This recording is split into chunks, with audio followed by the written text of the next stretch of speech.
أعوذ بالله من الشيطان الرجيم. بسم الله الرحمن الرحيم. إن الحمد لله نحمده ونستعينه ونستغفره ونؤمن به ونتوكل عليه ونعوذ بالله من شرور أنفسنا ومن سيئات أعمالنا.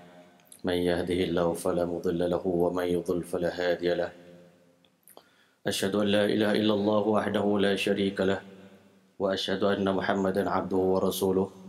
أما بعد، لقد قال الله تبارك وتعالى في القرآن المجيد بعد أعوذ بالله من الشيطان الرجيم. بسم الله الرحمن الرحيم. يا أيها الذين آمنوا اتقوا الله ولتنظر نفس ما قدمت لغد واتقوا الله إن الله خبير بما تعملون. وقال تعالى: إن الساعة آتية أكاد أخفيها لتجزى كل نفس بما تسعى. وقال النبي صلى الله عليه وسلم: الكيس من دان نفسه وعمل لما بعد الموت، والعاجز من أتبع نفسه هواها وتمنى على الله الأماني، أو كما قال عليه الصلاة والسلام. Assalamualaikum warahmatullahi taala wabarakatuh. Yang saya muliakan Tuan Imam, yang dihormati lagi dikasihi barisan ahli jawatan kuasa Masjid Al-Ikhlas, dan seterusnya muslimin muslimat hadirin hadirat yang dirahmati Allah Subhanahu wa taala sekalian. Alhamdulillah, alhamdulillah, sama-sama kita memanjatkan setinggi-tinggi sedalam-dalam puji dan syukur yang tidak terhingga kehadrat Allah Subhanahu wa taala, di mana dengan limpah dan rahimnya maka Allah Subhanahu wa taala telah memberikan kepada kita pada malam ini taufik dan hidayah untuk kita datang berkunjung ke rumah Allah Subhanahu wa taala, menunaikan tanggungjawab kita terhadap Allah Subhanahu wa taala.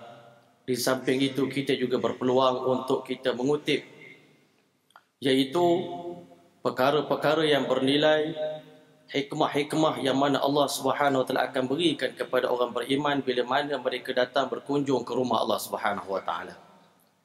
Sebagaimana di dunia ini, apabila satu orang rakyat jelata berkunjung ke rumah satu orang raja, maka dia tak akan balik dengan tangan kosong. Maka begitulah juga dengan kita semua, yang mana pada malam ini kita berkunjung ke istana Allah Subhanahu wa taala di dunia ini, maka kita insya-Allah pada malam ini akan berkongsi satu perkara yang sangat besar, satu cerita yang sangat penting, yang mana kita semua umat yang lahir di akhir zaman wajib mengetahui dan menyedari tentang perkara ini.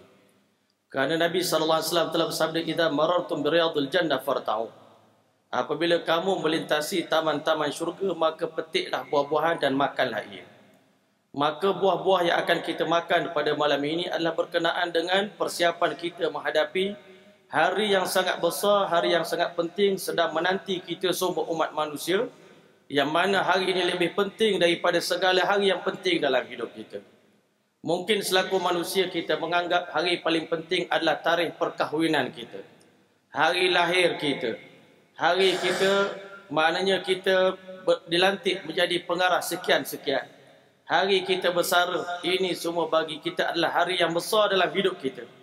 Tetapi hari yang paling besar yang diulang-ulang oleh Allah Subhanahu wa taala di dalam Al-Quran berkali-kali, hari yang akan kita tempuhi bersama tidak lain dan tidak bukan adalah hari kiamat. Yang mana tuan-tuan rahmati Allah, tiap-tiap hari kita semayang, maka sebenarnya dalam semayang itu sendiri dah ada mesej daripada Allah Subhanahu wa taala. Dan hari-hari kita bangun tidur, itu pun mesej yang besar daripada Allah Subhanahu wa taala tentang hari kiamat. Yang mana tuan-tuan, ulama bagi tahu mengapa Allah suruh kita semayang. Dalam solat biasanya ada 2 kali qiyam, ada 2 kali sujud, ada 1 kali duduk antara 2 sujud, dan 1 kali tahiyat akhir. Tuan-tuan rahmati Allah, apa mesej yang Allah nak bagi dalam 2 rakaat semayang? Mesej yang pertama, qiyam yang pertama kita dalam 2 rakaat semayang sunat yang kita tunaikan, iaitu nak ingatkan kita, wahai hamba-hamba aku, sebelum kamu datang ke dunia dahulu, kamu pernah berdiri di hadapan aku di padang Arafah, di alam arwah. Di saat itu Allah Subhanahu wa taala telah bertanya kepada sekalian manusia.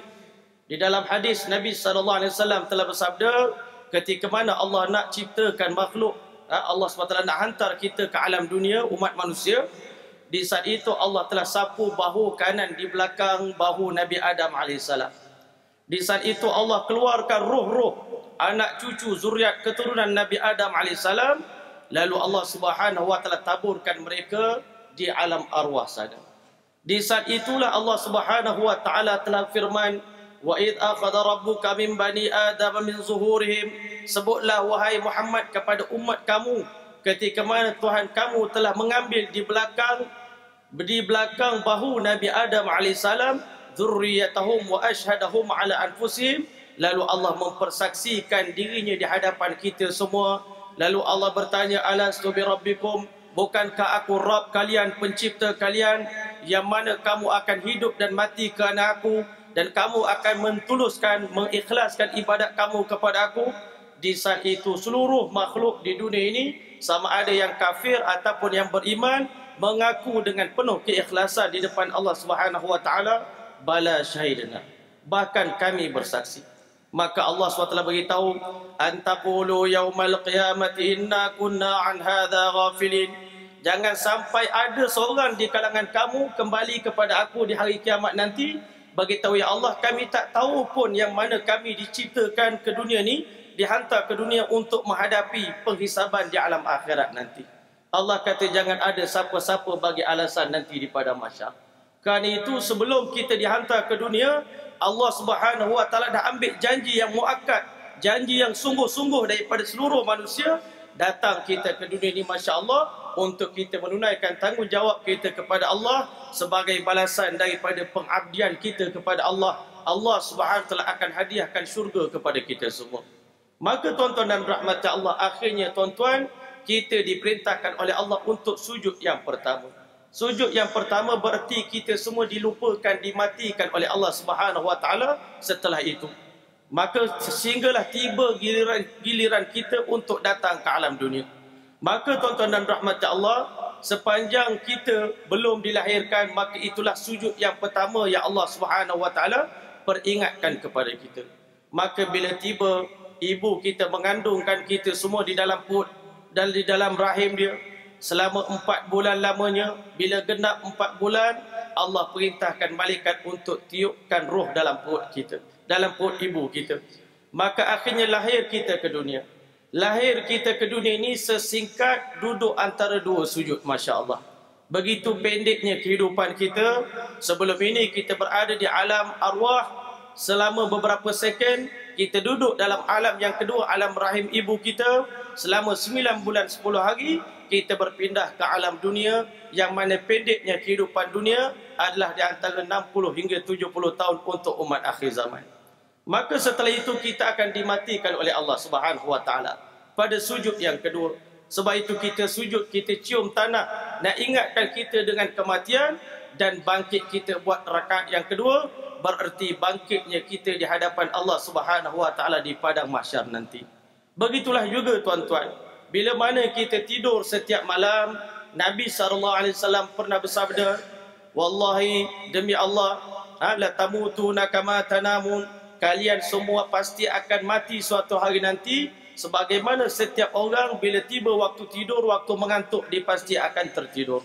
Wala tub'atsuna kama tastayqizun, dan kalian pasti akan dibangkitkan di padang mahsyar macam mana kalian bangun daripada tidur tiap-tiap hari. Macam mana keadaan kita bangun daripada tidur, itulah keadaan kita bangkit di padang mahsyar dalam keadaan penat, dalam keadaan lesu, dalam keadaan letih, dalam keadaan tidak bermaya, mood kita tidak baik. Itulah keadaan yang berlaku kepada kita pada diri kita satu hari nanti.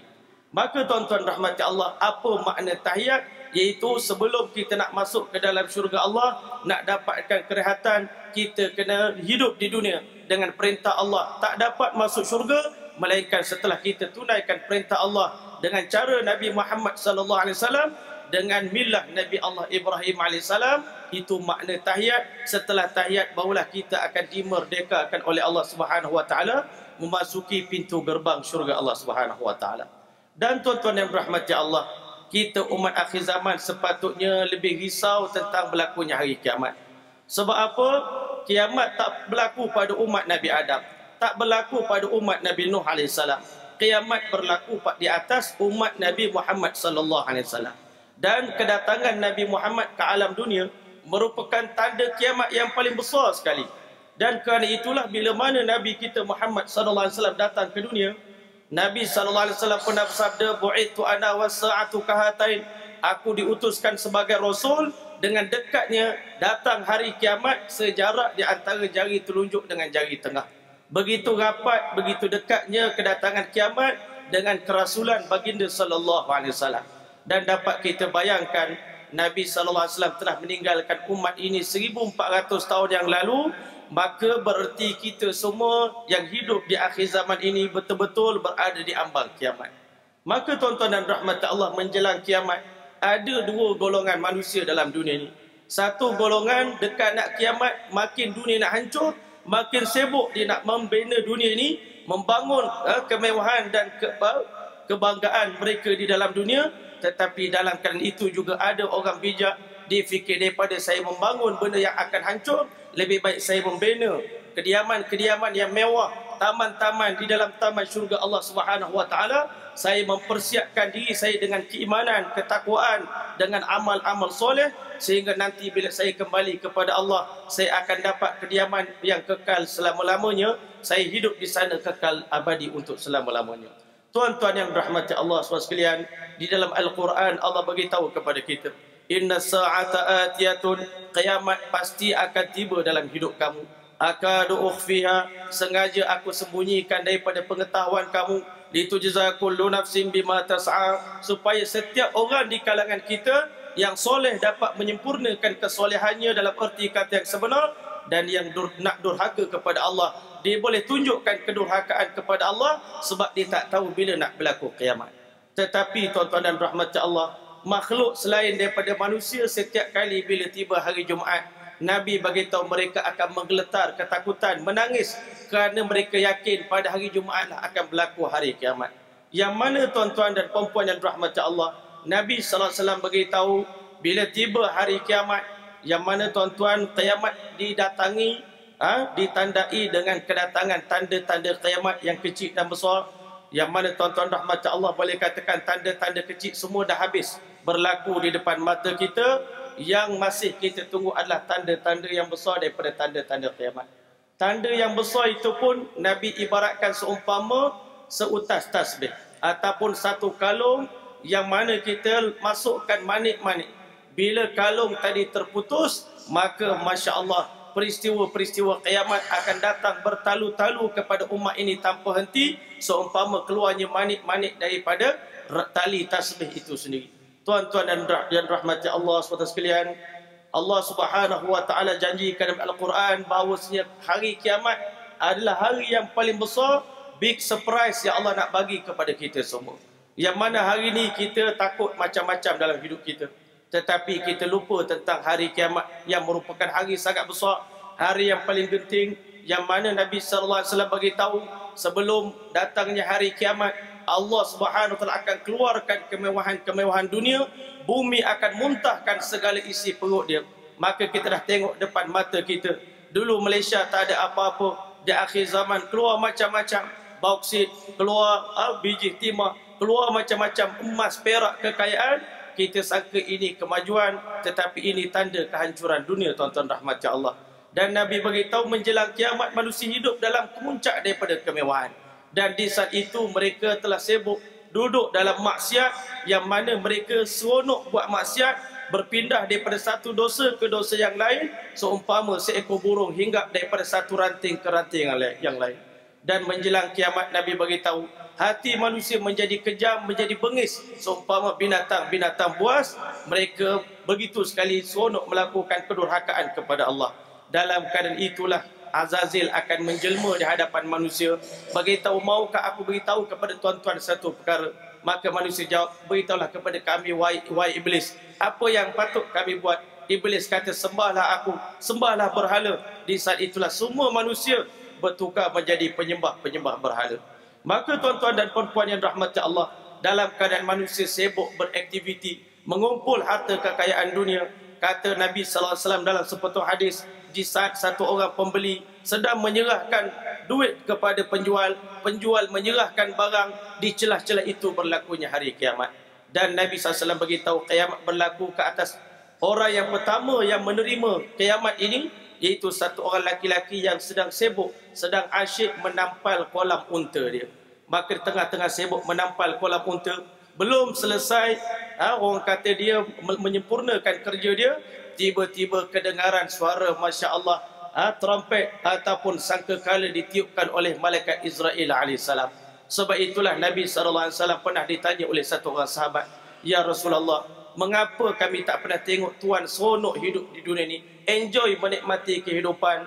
Jawab baginda sallallahu alaihi wasallam, "Wa kaifa an'um?" Macam mana saya nak seronok hidup di dunia ini, sedangkan pemilik sangkakala iaitu malaikat Israfil alaihissalam semenjak hari pertama diciptakan sampai hari ini tak pernah ada satu saat pun melepaskan sangkakala daripada mulut dia. Menunggu bila-bila masa saja Allah perintahkan ditiupkan. Maka bila mana Allah perintahkan pada hari berlakunya hari kiamat, Allah perintahkan Israfil alaihissalam meniupkan sangkakala. Ada ulama kata 2 kali, ada ulama kata 3 kali tiupan sangkakala. Tiupan yang pertama tadi, Masya Allah, sangkakala bermula dalam keadaan Masya Allah suaranya begitu halus, begitu kecil, Masya Allah begitu rendah suaranya. Tetapi manusia dah mula bertanya-tanya antara satu sama lain, ini suara apa ini? Suara ini kita tak pernah dengar sebelum ini. Inilah suara yang sangat aneh. Wa qala al-insanu ma laha. Manusia bertanya, apa yang sedang berlaku di saat ini? Tiba-tiba orang yang pertama mendengar suara tadi, orang yang membaiki kolam unta, bila sebaik saja dia memasang telinga mendengar suara tadi, tiba-tiba kepala dia terkulai dan dia jatuh dan terus meninggal dunia di tempat kejadian. Sementara manusia-manusia yang lain, Masya Allah, mereka bertanya-tanya antara satu sama lain dan mereka beritahu tak ada jalan untuk kita selamat pada hari ini, melainkan kita kena keluar daripada rumah kita, kerana pada hari ini telah berlaku gempa bumi yang begitu dahsyat. Masya Allah, dengan tiupan sangkakala, maka Allah beritahu, idza zulzilatil ardu zilzalaha, apabila Allah goncang dunia ini dengan sebesar-besar goncangan, yang mana Allah beritahu, yauma tarawnaha, pada hari yang mana kamu lihat, ketika mana berlakunya hari kiamat, tadhalu kullu murdi'atin amma arda'at, ibu yang menyusukan anak dah mula melupakan anak yang dipegang, yang dikandungnya. Wa tad'u kullu dhati hamlin hamla, ibu yang sedang mengandungkan anaknya, maka dia telah melupakan anak yang dikandung. Anak terlucut, janin terlucut daripada perut dia. Dan bahkan ulama beritahu sampai tahap dipijak anak dengan kaki dia pun dia tidak menyedari, kerana waktu itu Masya Allah tiupan sangkakala yang datang menggoncangkan seluruh benda yang berada di dalam dunia ini, menyebabkan Masya Allah kita bayangkan ketika mana berlakunya gempa bumi dalam dunia. Hari ini berlaku gempa bumi di satu negara lain tak berlaku. Kita boleh lari ke sana, boleh tumpang ke sana, jadi pelarian, menumpang di kemah sementara. Tetapi pada hari berlakunya hari kiamat, seluruh dunia berlaku gempa bumi, di darat, di lautan, di langit, di bumi, semuanya berlaku goncangan. Bahkan ulama beritahu, orang yang duduk di alam barzakh yang sudah mati pun mereka juga merasakan goncangan, dan dengan goncangan itu pun mereka meninggal dunia. Tuan-tuan dan rahmat Allah, sekarang ni saudara kita yang dah meninggal dunia, mereka belum mati, mereka masih hidup di alam barzakh sana. Tetapi pada hari kiamat berlaku sangkakala ditiup, mereka dalam kubur pun digoncang, dihayun dengan tiupan daripada sangkakala daripada para malaikat. Tuan-tuan dan rahmati Allah sekalian, tiupan yang pertama tadi dikencangkan, menyebabkan manusia merasakan begitu menderita. Darah mulai keluar daripada mulut, daripada hidung, manusia mengerang kesakitan, Masya Allah, air mata keluar. Dan di waktu itu tuan-tuan dan rahmati Allah, manusia berada di antara hidup dan mati. Di saat itulah tiupan semakin dikencangkan. Allah beritahu dalam surah yang tuan imam kita baca pada rakaat yang pertama, wa takunul jibalu kal ihnil manfush, maka dengan tiupan sangkakala menyebabkan semua benda-benda yang melekat pada bumi, gunung-gunung, pokok-pokok, maka telah mula tercabut daripada akar masing-masing. Wa takunul jibalu kal ihnil manfush, akhirnya gunung berterbangan di udara seumpama orang kata kapas-kapas yang diterbangkan oleh angin pada ketika musim angin bertiup. Tuan-tuan dan rahmat Allah, begitulah juga berlaku goncangan di langit, sehingga Allah SWT beritahu, idza sama'un syaqqat, apabila langit terbelah, fa idzan syaqqatis sama' fa kanat wardatan kaddihan, apabila langit terbelah maka kelihatan warna langit berwarna seperti bunga ros yang disapu dengan minyak. Masya Allah, tuan-tuan rahmat Allah. Dan Allah beritahu, idza sama'un fatrat wa idzal kawakibun tatarat, apabila bintang-bintang, planet-planet telah mula jatuh berguguran ke muka bumi satu persatu, wa idzal biharu sujirat, apabila air laut telah diapungkan oleh Allah Subhanahu wa taala melayang di udara, maka tuan-tuan rahmati Allah, apa yang berlaku kepada kita semua pada hari itu? Manusia bertanya, yaqulul insanu yawma idzin ainal mafar, pada hari ini kita nak lari ke mana? Tuan-tuan dan rahmati Allah, dalam keadaan manusia separuh nyawa mereka, tinggal separuh lagi, maka tiupan yang kedua diperintahkan oleh Allah Subhanahu wa taala. Wahai Israfil, sambung tiupan yang pertama dengan tiupan yang kedua. Tiupan yang pertama dipanggil nafkhatul faza', tiupan untuk mengejutkan manusia saja, bukan untuk buat apa-apa, baru nak kejutkan kita. Selama ini kita terlena terhadap peristiwa hari kiamat. Banyak orang cerita tentang kiamat, kita tak nak dengar dan kita mengingkari perkara tersebut. Tetapi tuan-tuan, pada hari berlakunya kiamat, Allah SWT beritahu, kalla saufa ta'lamun, sekali lagi kamu pasti akan tahu satu hari nanti. Summa kalla saufa ta'lamun, aku nak peringatkan kepada kamu, selagi kamu akan mengerti satu hari nanti, wahai manusia. Maka di saat itu tiupan yang kedua akan ditiup oleh malaikat yang bernama Israfil alaihissalam. Tiupan yang kedua dipanggil nafkhatus sa', tiupan yang akan menamatkan riwayat semua makhluk-makhluk yang bernyawa.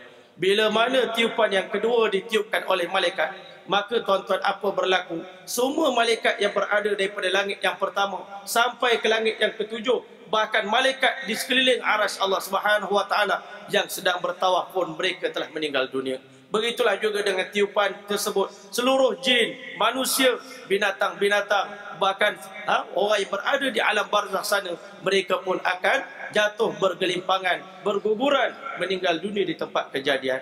Maka di saat itulah tuan-tuan rahmat Allah, ulama beritahu dalam hadis, Allah Subhanahu wa taala bertanya kepada malaikat Israel alaihissalam, wahai malaikat, sekarang semua makhluk aku dah mati, tetapi beritahu kepada aku siapa lagi yang masih belum mati. Maka di saat itu Israel alaihissalam jawab, ya Allah, semua makhluk dah mati, malaikat-malaikat dah mati, jin dah mati, manusia dah mati, binatang-binatang dah mati, melainkan yang masih hidup adalah malaikat-malaikat muqarrabin.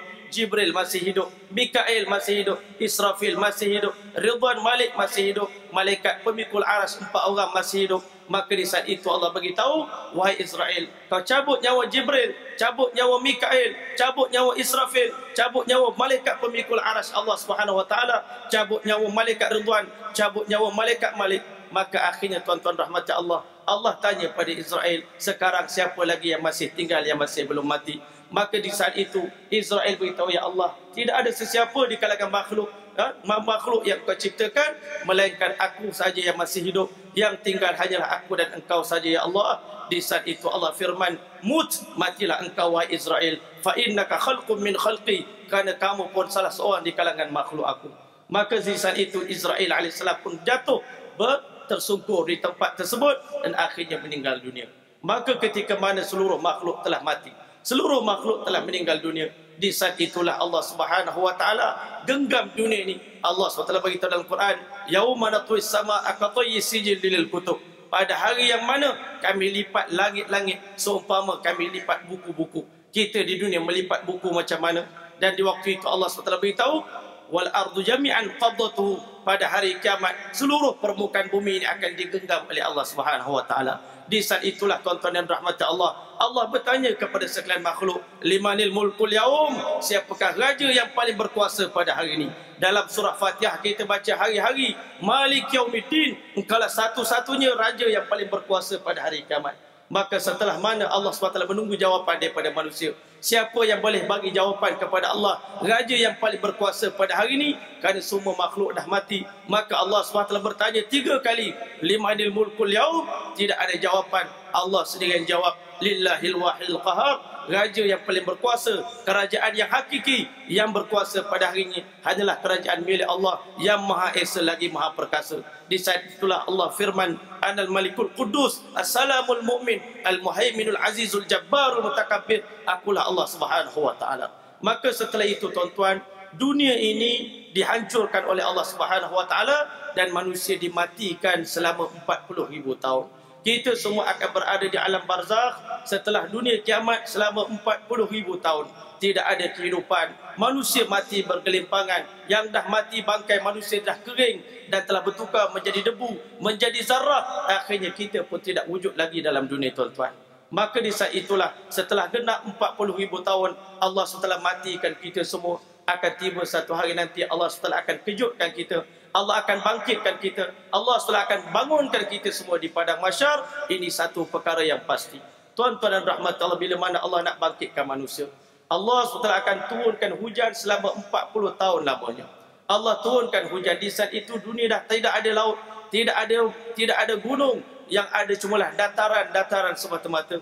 Kalau bahkan ulama beritahu, kalau kita golekkan telur daripada hujung sampai hujung pun boleh sampaikan apa? Begitu sekali datar permukaan bumi pada ketika itu. Di saat itu Allah turunkan hujan selama 40 tahun. Akhirnya telah berlaku banjir setinggi 12 hasta di seluruh dunia. Setelah itu Allah buat keputusan untuk keringkan air laut, air banjir tersebut. Lalu di saat itu Allah firman, sebagaimana Allah perintahkan kepada langit dan bumi. Pada hari Allah Subhanahu wa taala nak keringkan air pada zaman Nabi Allah Nuh AS, dengan firman-Nya, waqila ya ardu, difirmankan kepada bumi, ibla'i ma'aki, telan air kamu, wa ya sama'u aqli'i, wahai langit berhenti daripada menurunkan hujan, wa ghidal ma', dalam beberapa lama akhirnya air hujan telah menjadi kering, telah menjadi surut, tuan-tuan dan rahmat Allah. Maka rupa-rupanya bila mana air surut, Allah Subhanahu wa taala beritahu dalam Al-Quran, yauma tubaddalul ardu ghairul ard. Ingatlah pada hari di mana muka bumi yang lama akan ditukar oleh Allah dengan muka bumi yang baru. Sebelum ini masya-Allah kita pijak atas tanah, tetapi kita bangkit di padang mahsyar, kita akan pijak di atas lantai daripada perak, tuan-tuan rahmat Allah. Maka ketika mana Allah Subhanahu wa taala surutkan air, kelihatan perak yang dikembangkan oleh Allah Subhanahu wa taala, yang mana muka bumi ini telah merekah dengan jutaan rekahan di seluruh dunia, tuan-tuan. Yang mana Nabi sallallahu alaihi wasallam beritahu, ana awwalu man tanshaqqu anhul ard, akulah orang pertama yang mana bumi dikubur aku akan merekah untuk aku. Rupa-rupanya di celah rekahan itulah Allah SWT akan cantumkan kembali tubuh badan kita semua yang dah menjadi debu, yang dah menjadi zarah. Allah cantumkan kembali menjadi tubuh badan manusia sebagaimana tubuh badan kita di dunia ini, tuan-tuan rahmati Allah. Sebab itu Allah beritahu dalam surah Qiyamah, sebahagian orang di kalangan kamu tak percaya yang bagaimana Allah Ta'ala akan menghidupkan kita semua di padang mahsyar nanti. Tetapi Allah beritahu, bala qadirina ala an nusawwiya badana, di hari kiamat nanti kami bukan sekadar mampu hidupkan kamu sebiji macam mana rupa kamu di dunia, bahkan cop jari di tangan kamu pun akan sama sebagaimana cop jari kamu sewaktu di dunia. Maka di saat itu Masya Allah, kita dibangkitkan nanti di padang mahsyar bukan dalam rupa satu orang dewasa, tetapi dalam rupa satu orang kanak-kanak, dalam rupa satu orang bayi. Sebagaimana hari pertama kita datang ke dunia, itulah keadaannya kita didatangkan di padang mahsyar nanti. Sebagaimana Allah SWT firman, kama bada'na awwala khalqin nu'iduh, sebagaimana kami mulakan kejadian kamu, dalam keadaan itu kamu dikembalikan. Masya Allah, Nabi juga beritahu, innakum satatuna rabbakum yaumal qiyamah, kalian akan datang bertemu dengan Rabb kalian pada hari kiamat nanti, hufatan berkaki ayam, uratan bertelanjangan, ghurlan dalam keadaan kepala kita botak, ghair makhtun masih belum berkhatan. Maka di waktu itu Masya Allah bergelimpangan mayat manusia yang masih belum ada nyawa.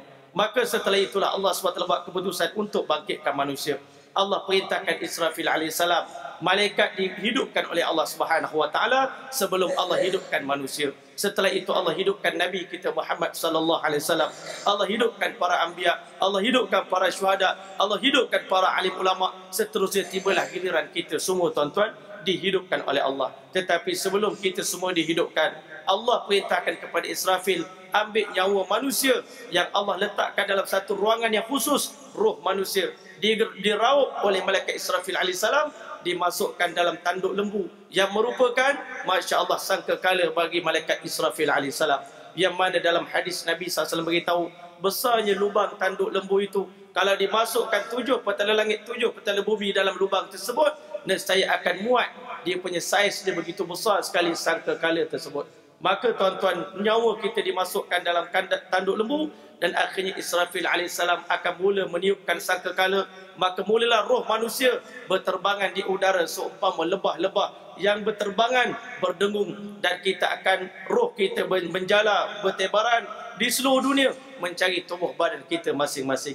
Bila roh kita jumpa dengan jasad, dia akan masuk daripada hidung. Sebahagian orang, Masya Allah, bila masuknya roh daripada hidung dia dah mula bersin, Masya Allah. Ada orang bila dia bersin, dia mengucapkan Alhamdulillah.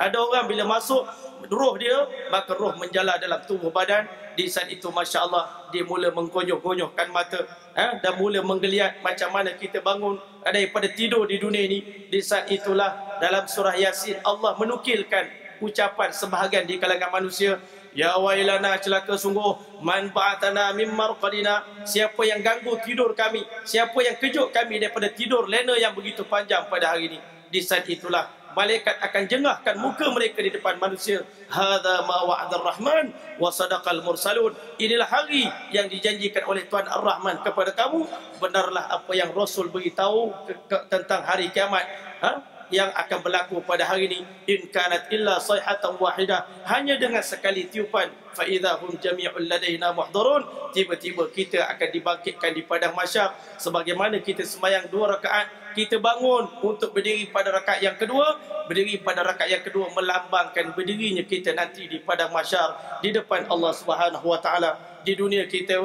berdiri depan Allah dengan pakaian, tetapi nanti, Masya Allah, di hari kiamat Allah hantar 70,000 malaikat bertebaran di seluruh dunia.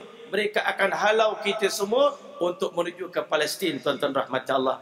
Hari ini kita di kalangan kita, kalau orang tanya di mana padang mahsyar, tak tahu. Di mana letaknya neraka, tak tahu. Di mana letaknya telaga Kausar, tak tahu. Di mana letaknya medan mahsyar, tak tahu.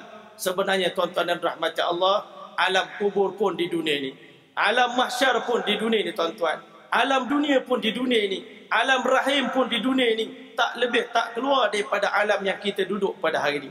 Tetapi syaitan tipu kita.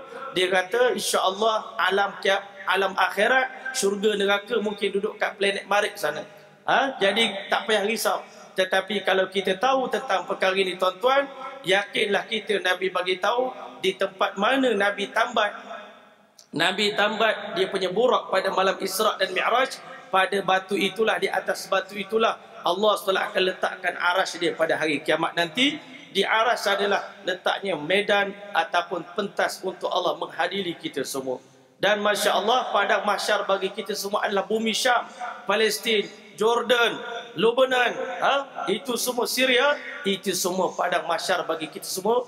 Dan tuan-tuan dan rahmat Allah, di mana letaknya telaga Kausar. Sebelum Nabi wafat, Nabi pernah beritahu, aku sedang berdiri di atas telaga aku, di atas mimbar aku, rupanya telaga Kausar letaknya di Madinatul Munawwarah, di mimbar Nabi kita Muhammad sallallahu alaihi wasallam. Habis itu, ustaz, neraka duduk kat mana? Kawasan yang berlaut pada hari ini, lautan Pasifik, Atlantik, lautan Hindi, lautan Mediterranean, semua Masya Allah di hari kiamat nanti akan ditukar oleh Allah menjadi lautan daripada api neraka Allah Subhanahu wa taala. Sebab itu kalau kita faham tentang perkara ini, tak ada siapa akan hidup di dunia nak mendurhaka pada perintah Allah Subhanahu wa taala. Maka di saat itulah Allah hantar 70,000 malaikat akan halau kita semua menuju ke Syria, menuju ke Syam, tuan-tuan rahmat Allah. Bayangkan perjalanan kalau kita dikuburkan di Malaysia, berjalan kaki nak menuju ke Syria, tuan-tuan, tidak ada kenderaan. Yang mana Nabi SAW beritahu di hari kiamat nanti Allah bangkitkan manusia dalam 3 golongan. Sinfan ala rukban, satu golongan akan berjalan menuju ke padang mahsyar dalam menaiki kenderaan. Yang mana dalam sepotong hadis juga ada menyebut bahawasanya kenderaan yang kita gunakan untuk korban, untuk kita berkorban pada hari raya Aidul Adha, itulah akan menjadi binatang tunggangan kita untuk menuju ke medan mahsyar nanti. Sebahagian orang menaiki kenderaan, Nabi SAW menaiki unta yang diperbuat daripada emas menuju ke medan mahsyar, tuan-tuan rahmat Allah. Sinfan yamshi ala aqdamihim, satu golongan akan berjalan di atas tapak kaki mereka tanpa selipar menuju ke padang mahsyar. Dan Nabi beritahu sinfan yamshi ala wujuhim, satu golongan berjalan dengan muka mereka, meleset muka mereka ke tanah, berjalan menuju ke padang mahsyar. Tetapi Masya Allah, perjalanan bukan senang. yang mana Allah sebut dalam Quran, begitu ramainya manusia pada hari itu, wal tafatis saq bisaq, sehingga akan bertemu betis kita dengan betis orang lain. Di kiri, kanan, depan, belakang betis kita ni semua ada betis orang. Masya Allah tuan-tuan, orang selalu duduk Shah Alam, duduk KL. Kita dah biasa menghadapi jam.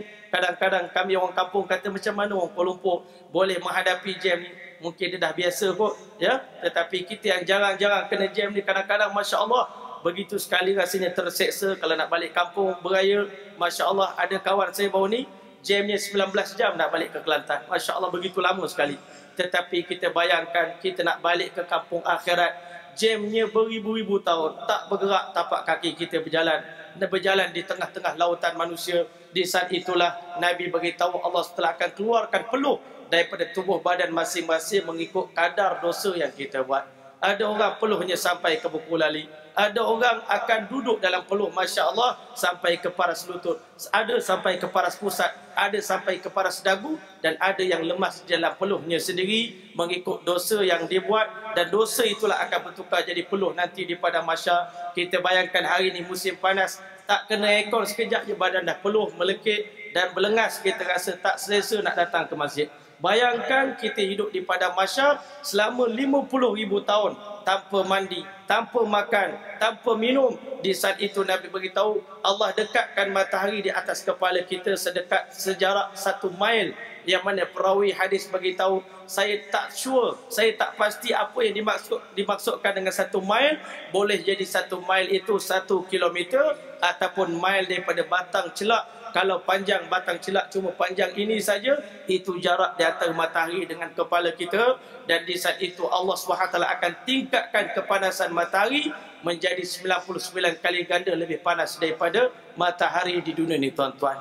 Bayangkan keadaan manusia di padang mahsyar. Sebab itu Nabi SAW yang faham tentang benda ini, dia tak nak kita menderita, dia tak nak kita susah. Dia tahu kita akan susah menderita di dunia sementara, tetapi Nabi tak nak melihat kita susah di padang mahsyar. Sebab itulah Nabi SAW pernah beritahu dalam sepotong hadis, wallahi demi Allah wahai umat aku, inni a'lamu ma la ta'lamun, aku tahu benda yang kamu tak tahu, wa asma'u ma la tasma'un, hari-hari aku dengar benda yang kamu tak dengar. Demi Allah, seandainya kamu wahai umat aku mengetahui apa yang aku tahu tentang diri kamu, apa yang akan berlaku kepada kamu di alam akhirat, la dhahiktum qalilan, kamu akan sedikit ketawa dalam dunia ini, wala bakaitum katsiran, kamu akan banyak menangis di dalam dunia ini, wa ma talazztum bin nisa'il furush, kamu tak akan lagi berseronok dengan isteri kamu di atas tilam, di atas hamparan, wala kharajtum ila saudat, kalau kamu tahu apa yang akan menanti kamu di padang mahsyar nanti, tanda saya kamu akan keluar lari meninggalkan rumah kamu, masuk ke dalam hutan belantara, tajra'una ila Allah, minta perlindungan kepada Allah Subhanahu wa taala. Kerana Nabi beritahu, setelah mana aku mengetahui apa yang aku tahu, aku mengharapkan kalau boleh Muhammad tak jadi Muhammad pun tak apa, jadi sebatang pokok yang ditebang menjadi bahan bakaran, menjadi kayu api, lebih baik daripada menjadi manusia kalaulah seandainya kita mengetahui tentang perkara ini. Tuan-tuan yang rahmati Allah sekalian, sampai manusia di pentas mahsyar nanti, tuan-tuan dan rahmati Allah, di saat itu Allah belum lagi menzahirkan diri dia untuk memulakan perhitungan. Di waktu itu Masya Allah, dalam kehausan, dalam kedahagaan, Nabi beritahu tekak orang bukan Islam pada hari itu terkeluar sampai dekat mulut dia tuan-tuan. Begitu dahaga, bayangkan beribu-ribu tahun tidak makan dan tidak minum dan tidak ada naungan melainkan naungan daripada arasy Allah Subhanahu wa taala. So, okay, insyaAllah.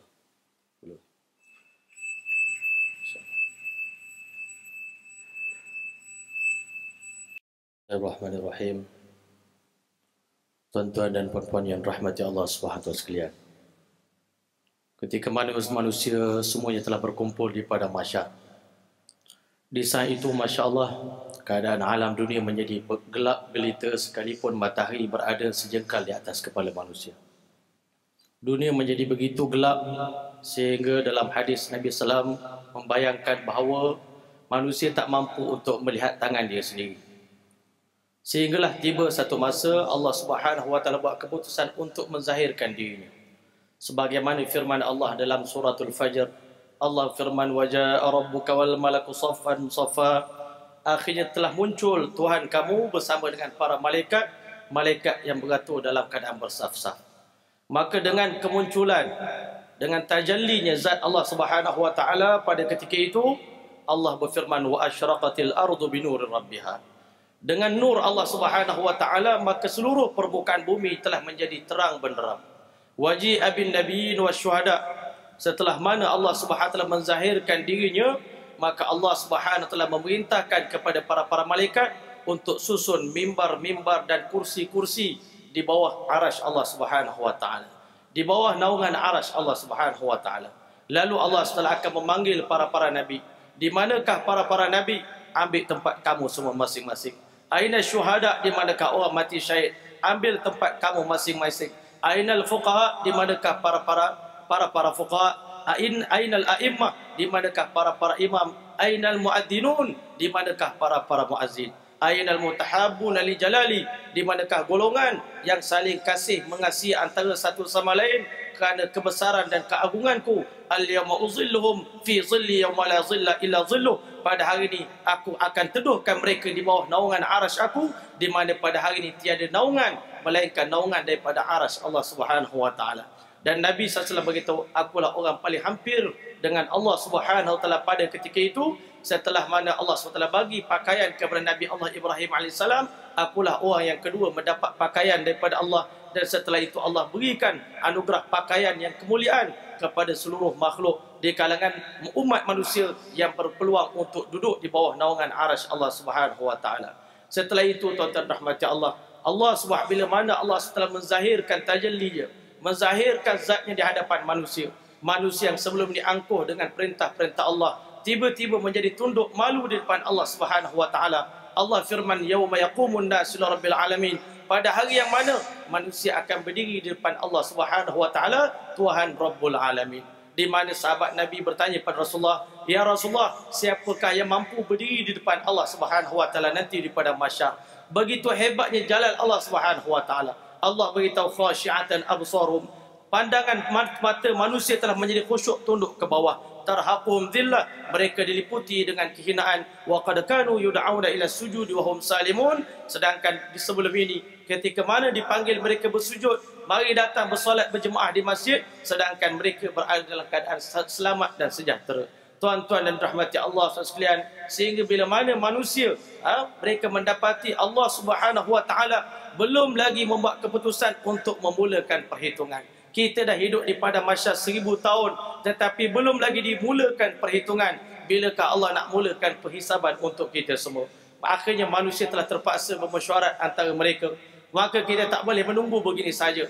Maka kalau kita menunggu lagi lama, kita menunggu lagi lambat perhitungan akan dimulakan. Ayo kita cari para nabi untuk bantu kita semua menyelesaikan permasalahan kita pada hari ini. Orang kafir, orang munafik, orang beriman, semua berkumpul di depan Nabi Allah Adam AS.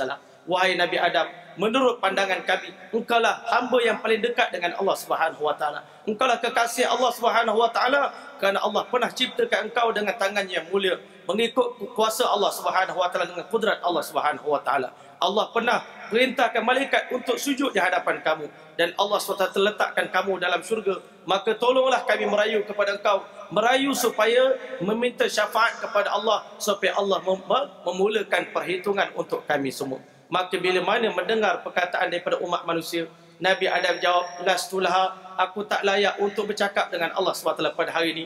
Aku takut nak bertemu dengan Allah, kerana aku di dunia dahulu, sebelum aku datang ke dunia, aku telah diletakkan oleh Allah di dalam syurga, dan Allah larang aku makan buah dalam syurga, buah khuldi. Ternyata buah tersebut aku telah makan. Pada hari ini dengan sebab satu kesalahan tadi, pada hari ini aku tak layak untuk bertemu dengan Allah. Aku malu untuk berjumpa dengan Allah Subhanahu wa taala. Akhirnya umat bertanya pada Nabi Adam, habis itu kepada siapa yang patut kami jumpa untuk memohon pertolongan? Maka akhirnya Nabi Adam bagi cadangan, alaikum bin Nuh fa innahu kana 'abdan syakura. Kamu carilah Nabi Nuh alaihissalam, kerana dia adalah hamba Allah yang paling banyak bersyukur pada Allah. Bila manusia berkumpul depan Nabi Allah Nuh alaihissalam, Nuh kata, saya langsung tak layak untuk bercakap dengan Allah, meminta syafaat kepada Allah. Saya pernah doa kepada Allah untuk Allah binasakan umat saya, berjuta-juta umat saya tenggelam dalam banjir. Kerana itu pada hari ini saya hilang kelayakan untuk memohon syafaat kepada Allah. Habis itu kami nak minta pertolongan pada siapa lagi, wahai Nuh? Nuh kata, wahai manusia, pergilah kamu fa'alaikum bi Ibrahim, carilah Nabi Ibrahim fa innahu khalilullah, kerana dia orang paling rapat dengan Allah Subhanahu wa taala. Bila jumpa Nabi Ibrahim dalam hadis, Nabi sebut, Nabi Ibrahim beritahu, saya pernah cakap bohong 3 kali. Padahal bukan berbohong, dia cuma bila kawan dia ajak pergi sembah berhala pagi raya, Nabi Ibrahim kata, saya sakit. Sebenarnya bukan sakit demam ke, saya sakit hati tengok engkau ni, geram rasanya. Gara-gara ucapan itu, Nabi Ibrahim merasakan di hari kiamat nanti dia tak layak untuk bertemu dengan Allah, memohon syafaat kepada Allah Subhanahu wa taala. Maka akhirnya umat bertanya pada Nabi Ibrahim, kalau begitu, kepada siapa yang patut kami jumpa wahai Ibrahim? Bila Nabi Ibrahim tolak, maka Nabi Ibrahim kata, fa'alaikum bi Musa, carilah Nabi Musa, fa innahu kalimullah, kerana dia orang boleh bercakap secara langsung dengan Allah Subhanahu wa taala. Di dunia dahulu, bila jumpa Nabi Musa kata, dalam banyak-banyak Nabi, yang paling besar kesilapannya adalah aku. Sebab apa? Aku pernah tampar orang Kipti sampai dia meninggal dunia. Ini satu kesilapan. Walaupun ulama Ahlus Sunnah wal Jamaah telah bersepakat, Nabi-Nabi tak pernah melakukan dosa besar ataupun dosa kecil. Yang mereka buat itu cuma terlanjur atau tersilap. Walaupun begitu, bagi para Nabi, ini merupakan satu dosa yang sangat besar di sisi Allah.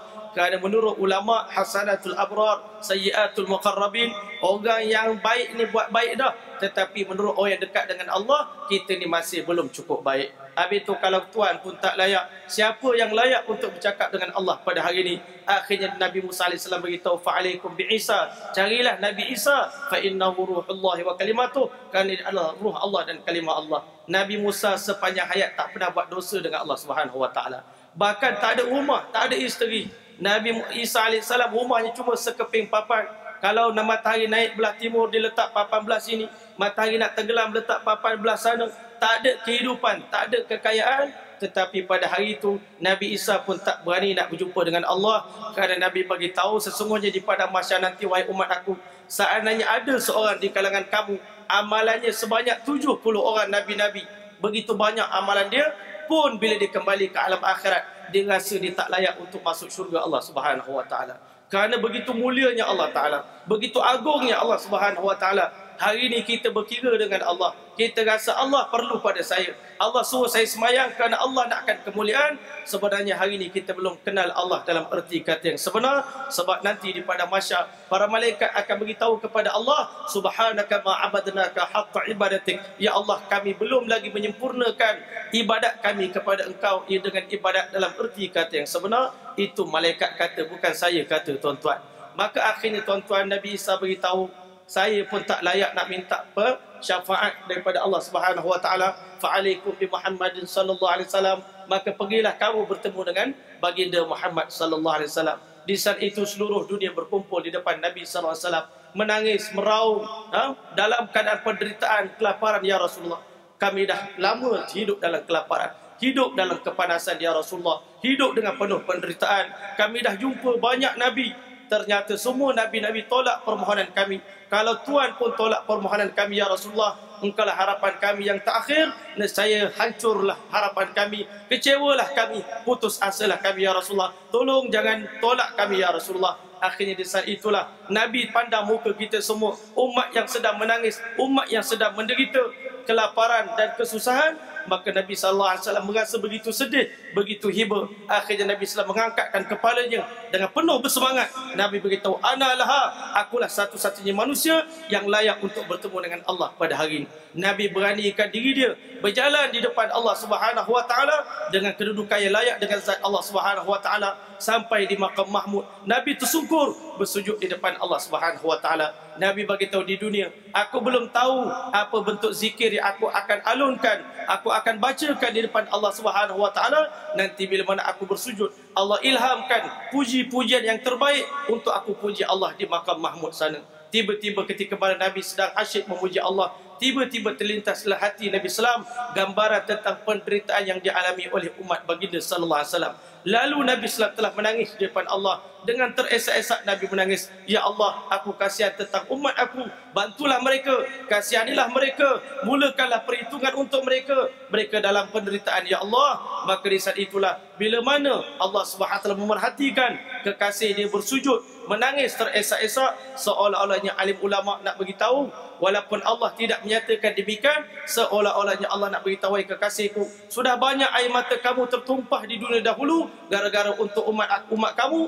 Kerana itu pada hari ini aku tak akan biarkan lagi air mata kamu menangis. Wahai kekasihku Muhammad, irfa' ra'sak, angkat kepala kamu sekarang juga. Sal tu'ta, mohon apa saja permohonan pada aku pada hari ini. Aku akan memperkenankan permohonan kamu, doa kamu. Washfa'tu syafa', mintalah syafaat kepada sesiapa pun, aku akan terima syafaat daripada kamu." Di saat itulah Nabi angkat kepala. Nabi bagi tahu, "Ummati, ya Allah, aku kasihan tengok umat aku. Segerakanlah perhitungan untuk mereka." Masya Allah, walaupun tak disebut dalam hadis pecahan itu, tetapi tuan-tuan, untuk memulakan perhitungan, maka Allah Subhanahu wa taala telah firman, "Wahai para malaikat, ambil neraka Jahannam, bawa ke medan mahsyar sebelum aku mulakan perhitungan untuk hamba aku."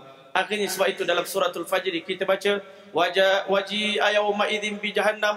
Pada hari itu akan dibawa neraka Jahannam ke medan mahsyar. Begitu besar je neraka Jahannam, tuan-tuan, sehingga kata Rasulullah memerlukan 70,000 utas tali belati untuk diikat di tembok-tembok pintu, tembok-tembok neraka Jahannam, dan memerlukan kekuatan setiap tali itu memerlukan kekuatan 70,000 malaikat untuk heret neraka Jahannam bawa ke medan mahsyar. Allah nak tunjukkan betapa seriusnya pada hari ini. Aku tak izinkan kamu, wahai hamba aku. Dah lama aku dengar kamu bercakap. Aku tengok kamu buat macam-macam dosa. Aku tak pernah tegur kamu. Aku tak pernah cakap apa-apa kepada kamu. Tetapi pada hari ini, tidak ada siapa pun dibenarkan bercakap. Tak akan siapa pun dibenarkan untuk menolong orang lain. Bagi syafaat, yaumal la yajzi walidun an waladih. Ayah tak boleh tolong anak. Anak tak boleh tolong ayah. Maka sekarang diam. Aku saja akan bercakap. Maka di waktu itu, tuan-tuan, Allah beritahu, "Khasyi'atil aswatu lirrahman." Semua suara menjadi sunyi sepi, tunduk di hadapan Allah Subhanahu wa taala. "Fala tasma'u illa hamsa." Tak dengar apa-apa suara melainkan suara tapak kaki manusia saja. Maka di saat itulah Allah Subhanahu wa taala akan beritahu kepada kita semua, "Sebelum aku mulakan penghisaban untuk manusia, ambil semua binatang-binatang yang satu masa dahulu di dunia pernah menzalimi antara satu sama lain. Pada hari ini aku akan ambil qisas daripada mereka." Maka akhirnya binatang-binatang yang dulu di dunia tak ada tanduk, diberikan tanduk oleh Allah. Dia akan tanduk kawan dia sebagaimana kawan dia tanduk di dunia. Akhirnya setelah semua binatang-binatang dah selesai masalah mereka, akhirnya Allah beritahu, "Kunu turaba." Kamu semua jadi tanah, jadi debu. Akhirnya di waktu itu bila orang kafir tengok betapa mulianya binatang, walaupun dia tak ada akal, tetapi setelah itu mereka mati. Mereka tak ada penghisaban, tak ada neraka untuk mereka. Tetapi sedangkan kami, penghisaban pun belum masih bermula lagi untuk kami. Tak tahu bila tiba giliran saya dan tuan-tuan. Maka akhirnya orang kafir kata, "Yaqulul kafiru ya laitani kuntu turaba." Orang kafir kata, kalau kami jadi debu pun tak apa di dunia dulu. Tak jadi manusia pun tak apa. Jadi manusia di rupa-rupanya, kalau tak betul kita menjalani kehidupan ini, kita akan menyesal tak sudah nanti di padang mahsyar. Setelah Allah telah ambil hisab daripada makhluk-makhluk bina yang lain, Allah setelah panggil para nabi untuk Allah Subhanahu wa taala perhitungkan. Maka Masya Allah, Allah setelah akan tanya sekalian nabi-nabi, "Adakah kamu telah sampaikan agama, sampaikan dakwah sebagaimana yang aku perintahkan kepada kamu?" Semua nabi-nabi menyatakan begitu sekali, mereka telah banyak berkorban untuk agama. Tetapi semua umat nabi-nabi tersebut mengingkari apa yang Nabi cakap. Termasuk Nabi kita Muhammad sallallahu alaihi wasallam, yang sebab itulah Nabi kita sallallahu alaihi wasallam dah beritahu ketika pada di Hajjatul Wida, maka bahawasanya, "Wahai umat aku, nanti di padang mahsyar, apa yang kamu nak beritahu kepada Allah Taala tentang dakwah yang telah saya laksanakan?" Waktu itulah sahabat beritahu, "Nasyhadu ya Rasulullah, kami dah hari kiamat nanti akan bersaksi bi annaka ballaghta risalah." Tuhan telah menyampaikan risalah Allah Subhanahu wa taala. "Wa kashaftal ummah." Engkau telah singkap musibah daripada kami. "Wa nasahtal ummah." Kamu dah bagi nasihat yang terbaik kepada kami. "Wa jahatta filai hatta atakal yaqin." Kamu dah berkorban di jalan Allah sehingga datang keyakinan untuk kamu. Tetapi umat Nabi lain semua mendurhaka nabi-nabi mereka. Di dunia pun mereka durhaka, di akhirat pun mereka kata, "Nabi Nuh tak pernah sampaikan apa-apa kepada kami, ya Allah. Oleh itu jangan azab kami, azablah Nuh alaihissalam." Allah telah beritahu setiap benda kena ada saksi. Wahai Nabi Nuh, bawa saksi. Wahai Musa, bawa saksi. Saksi bagi semua Nabi-Nabi adalah kita semua nanti di padang mahsyar. Umat akhir zaman akan dipanggil oleh Allah untuk jadi saksi kepada Nabi-Nabi. Umat lain bagi tahu macam mana kalian boleh jadi saksi kepada kami. Engkau hidup kemudian, kami hidup awal. Macam mana engkau boleh jadi saksi kepada kami, sedangkan kamu tak menyaksikan kehidupan kami. Umat akhir zaman akan beritahu, ya Allah, kami baca dalam surah Nuh. Nuh berdakwah 950 tahun, tapi umat dia ingkar. Nabi Musa dah berdakwah pada Bani Israel, tapi Bani Israel tolak. Fir'aun tolak dakwah Nabi Allah Musa AS. Akhirnya Allah beritahu, aku mendengar saksi daripada umat akhir zaman, aku terima kerana saksi mereka berdasarkan kepada cerita daripada Al-Quranul Karim. Tuan-tuan yang dirahmati Allah SWT sekalian, setelah habis Allah hisap para Nabi, Allah SWT akan panggil 3 golongan di kalangan umat akhir zaman. Golongan yang paling besar jasa mereka untuk agama, tetapi silapnya cuma satu, hati mereka tidak ada keikhlasan. Yang ikhlas semua duduk di bawah naungan arsy Allah. Tetapi di dunia ni kita tak tahu siapa ikhlas, siapa tak ikhlas. Golongan yang pertama Allah panggil, iaitu golongan alim ulama, golongan para ustaz, pendakwah, tuan-tuan dan rahmati Allah, yang mana di dunia ini sibuk ke sana kemari menyebarkan agama, sibuk baca Quran di mana-mana dengan suara yang merdu. Maka nanti di pada mahsyar Allah kumpulkan mereka. Wahai si fulan, aku dah bagi macam-macam anugerah kepada kamu. Orang lain nak cerdik, tak dapat cerdik, kamu cerdik. Orang lain nak suara sedap, aku bagi kepada kamu. Tetapi apa yang kamu gunakan dengan bakat dan nikmat aku bagi pada kamu, ya Allah, kami telah gunakan seluruh jiwa raga kami untuk sebarkan agama-Mu, ya Allah, untuk kembangkan agama-Mu, ya Allah, semata-mata nak cari redha-Mu, ya Allah. Akhirnya Allah beritahu, kamu bohong. Kamu semua menjalankan kerja dakwah, mengajak manusia kepada Allah. Kamu baca Quran di depan manusia supaya orang puji kamu sebagai ulama yang besar, ulama yang hebat, hafiz Quran, qari yang hebat, dan kamu dah dapat pujian itu di dunia. Oleh itu, dengar sini baik-baik, tidak ada sedikit pun ganjaran untuk kamu pada hari ini, kerana kamu dah dapat ganjaran di dunia. Wahai malaikat, tangkap leher mereka, tengkuk mereka, sembamkan muka mereka ke tanah dan lemparkan mereka ke dalam neraka aku. Masya Allah, bila orang awam tengok ulama-ulama dicampakkan ke dalam neraka Allah Subhanahu Wa Taala, apa yang akan berlaku kepada kami pada hari ini, ya Allah? Apa nasib kami pada hari ini? Maka setelah semua ulama-ulama yang tidak ikhlas, ulama-ulama yang ada dunia dalam hati mereka dicampakkan oleh Allah ke dalam neraka Allah Subhanahu Wa Taala, akhirnya Allah SWT panggil golongan yang kedua, yang paling besar jasa mereka dalam Islam, iaitu golongan syuhada, orang yang mati syahid, sanggup korban nyawa mereka untuk sebarkan agama Allah. Allah beritahu orang lain, Masya Allah, nak berani, aku tak bagi berani, aku bagi berani pada kamu. Kepandaian menembak, kepandaian berlawan, macam-macam. Dan apa yang kamu gunakan dengan nikmat aku bagi pada kamu, ya Allah, apa yang tak aku korbankan, nyawa kami melayang di jalan-Mu, ya Allah, semata-mata nak cari redha-Mu. Allah kata, kamu pun bohong juga. Kamu berkorban jiwa raga kamu, mati syahid, semata-mata nak orang puji kamu sebagai hero, sebagai orang paling hebat, Masya Allah, supaya kamu dapat nama dan kamu dah dapat ganjaran itu di dunia. Kerana itu pada hari ini kamu tak akan dapat apa-apa daripada aku.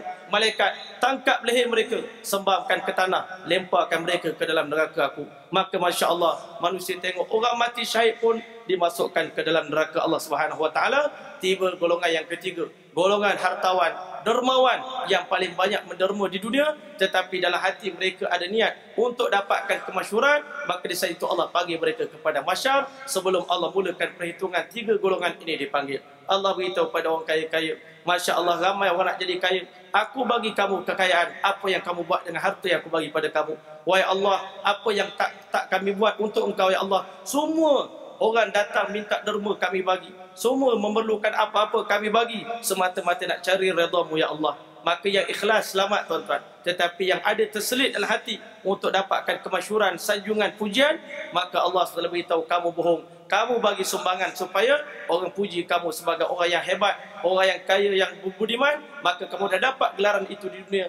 Kerana itu pada hari ini sedikit pun tidak ada janji daripada aku ganjaran. Wahai malaikat, tangkap leher mereka, sembahkan muka mereka ke tanah dan lemparkan mereka ke dalam neraka aku. Masya Allah, bila tengok 3 golongan dah masuk neraka, akhirnya Allah telah buat keputusan, sekarang aku akan mulakan perhitungan untuk kamu semua. Bila mana Allah telah buat perhitungan, Nabi kata, nahnu sabiqunal akhirun. Kita ni beruntung, tuan-tuan, umat akhir zaman, sebab kita datang paling akhir di dunia, tetapi Allah Ta'ala awalkan kita punya penghisaban untuk kita, Masya Allah. Kalau ikut turn kita, Masya Allah, datang paling akhir, patutnya paling last lah.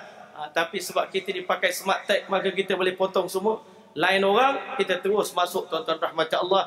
Ini kehebatan umat akhir zaman, kemuliaan. Macam kita naik ambulan, bila ada ambulan ni semua orang kena ke tepi, tuan-tuan. Ini kemuliaan bagi umat akhir zaman. Memang seronok dapat hisap dulu. Tetapi kalau kita berjaya masuk syurga, dapat masuk syurga awal. Tetapi kalau gagal masuk syurga, masuk neraka, neraka pun masuk awal juga. Ini susah juga jadi umat akhir zaman. Tuan-tuan dan rahmat Allah sekalian, akhirnya dipendekkan cerita, Nabi SAW beritahu Allah SWT akan mengambil masa 500 tahun untuk memperhisapkan umat akhir zaman. 40 tahun untuk orang miskin. Selebihnya 460 tahun Allah SWT akan hisap orang-orang yang banyak harta dalam dunia ni. Yang pada sebab itu setiap kali dalam semayang, selalu isteri Nabi Sayyidatina Aisyah radhiyallahu ta'ala perhati apa doa yang Nabi baca dalam semayang. Rupa-rupanya Nabi baca doa, Allahumma hasibni hisaban yasira. Ya Allah, permudahkanlah hisab untuk aku. Ya Allah, permudahkanlah hisab untuk aku. Ya Allah, permudahkanlah perhitungan untuk aku. Masya Allah, wahai Nabi, kenapa Tuhan begitu susah payah berdoa kepada Allah? Wahai Sayyidatina Aisyah, ketahuilah kamu apa yang dimaksudkan dengan makna al-hisabul yasir, hisab yang mudah, iaitu nanti bila kita balik di padang mahsyar, Allah akan serahkan bagi setiap orang 99 buku catatan amalan. Yang mana kata Rasulullah, setiap buku tadi kalau dibuka akan tertutup di antara timur dan barat. Masya Allah, bila mana orang tadi berpeluang dapat masuk syurga tanpa hisab, malaikat akan serahkan buku. Masya Allah Tuan, kami nak ucapkan tahniah pada Tuan. Dalam banyak-banyak umat Rasulullah, kalian terpilih untuk jadi orang yang calon untuk masuk syurga tanpa hisab. Diserahkan buku pada tangan kita, kita pun letak di depan Allah Subhanahu Wa Taala. Maka di saat itu, Masya Allah, setelah Allah perhatikan kita layak untuk masuk syurga tanpa hisab, malaikat akan cop buku kita. Sekarang dipersilakan kamu untuk masuk ke syurga Allah Subhanahu Wa Taala. Begitu mudah sekali. Tetapi tuan-tuan, kalau seandainya kata Nabi, fa innahu mannuqishal hisab, bila Allah putuskan aku akan hisab si fulan ini, macam kita di point secara khusus, maka kata Nabi SAW, pasti orang tadi akan diazab oleh Allah Subhanahu Wa Taala. Bila Allah mula buka buku kita saja tuan-tuan, dah tentu pasti akan sangkut. Sebab itulah nanti Nabi beritahu, di padang mahsyar Allah wujudkan 3 buah mahkamah untuk mengadili kita semua. Yang pertama, mahkamah yang akan mengadili di antara kita dengan Allah Subhanahu Wa Taala. Mahkamah kedua, hubungan yang menyangkut paut, hubungan sesama manusia. Yang ketiga, hubungan kita dengan binatang-binatang, dengan haiwan-haiwan. Segala kesilapan kita, dosa kita akan diperhitungkan oleh Allah Subhanahu Wa Taala. Maka sebab itulah Nabi SAW telah bersabda, ma minkum illa sayukallimuhu rabbu. Tidak ada seorang pun di kalangan kamu melainkan wajib berbicara dengan Allah di padang mahsyar nanti. Laisa bainahuma terjemahan. Tidak ada penterjemah di antara kita dengan Allah Subhanahu Wa Taala. Fayanzuru ila yamini. Waktu itu biasa dekat dunia kalau kita tersepit, kita nak cari kawan, kok ada kawan belah kanan, tengok belah kanan tak ada kawan, yang ada amalan kita saja. Fala yanzuru ila maqaddam. Tak lihat apa-apa melainkan apa yang dibawa depan Allah Taala. Fayanzuru ila shimalihi, maka dia tengok belah kiri, kok ada kawan boleh tolong. Fala yanzuru ila maqaddam, dia tengok belah kiri bertambung dosa yang begitu banyak. Fayanzuru tilqa wajhi, pandang ke depan, kok belah depan ada kawan boleh tolong. Kata Nabi, fala yanzuru ila nar, dia tak melihat apa-apa melainkan lautan api neraka Allah Subhanahu Wa Taala. Sebab itu Nabi kata, ittaqun nar walau bisyiqqi tamrah. Kamu takutlah pada api neraka walaupun dengan bersedekah di jalan Allah, separuh biji kurma bagi untuk menyelamatkan diri daripada api neraka Allah Subhanahu Wa Taala. Nanti bila kita berdiri depan Allah, sebelum Allah nak tanya apa-apa, Allah kata, iqra' kitabak, baca buku laporan hidup kamu 60-70 tahun aku nak dengar. Kafa binafsika al-yawma 'alaika hasiba. Hari ini tak perlu orang lain jadi hakim, diri kamu sendiri boleh jadi hakim. Kamu berjaya layak ke tidak masuk syurga ataupun tidak. Kalau di dunia orang kata kita ahli neraka, kita marah. Di dunia orang kata kita zalim, kita fasik, kita munafik, kita marah. Tetapi di alam akhirat, bila mula baca buku lembaran pertama kita baca tuan-tuan, kita dah terkejut. Ma li hadzal kitab, apa kena dengan buku ini? La yughadiru saghiratan wala kabiratan illa ahsaha. Tak tinggal dosa kecil, dosa besar, tulis belaka. Semua tak lupa. Kita sendiri tuan dosa pun dah lupa. Lupa nak bertaubat, lupa nak istighfar sebab dosa pun tak ingat buat kat mana. Maka tuan-tuan, rupanya dihadirkan oleh Allah Subhanahu Wa Taala. Nak buat apa lagi dah tak boleh. Di depan Allah Subhanahu Wa Taala, Allah telah akan tanya. Sebab itu tuan imam tadi baca, kalla sawfa ta'lamun, thumma kalla sawfa ta'lamun, kalla law ta'lamuna ilmal yaqin. kalaulah seandainya kamu tahu dengan ilmu yakin, la tarawunnal jahim, kamu akan tengok neraka dengan mata kepala kamu sendiri nanti di padang mahsyar nanti. La tarawunnal jahim thumma la tarawunnaha ainal yaqin, kamu akan tengok dengan ainul yaqin nanti neraka Allah Subhanahu wa taala.